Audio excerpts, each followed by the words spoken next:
Breaking news sa war on drugs. Daghan kuno kaayong kanang nag-PM kay Mr. President Donald Trump about lagi sa mga kanang daghan na kaayong mga adik. So, guys, palihog na lang ko og basa kung unsa ang nakabutang dira nga niingon si Mr.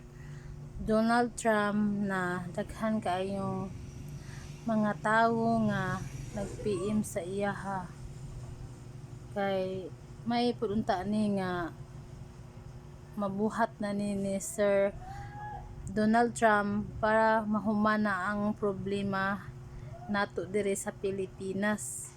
Kay sa tinuod lang daghan na jud kaayong mga adik, dili na ta safety nga mulakaw-lakaw, labi na kung mag-inusara ta, hadlok na kaayo, labi na kung ang ato ang palibot ngit-ngit kay sa nga tanan.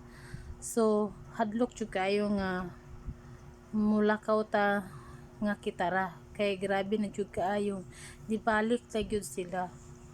Mas maayo tong sa panahon ni Tatay Digong kay bisan pag kadlaw na kam uli, so dili ka mahadlo kay ngano safety kay ka sa nga tanan.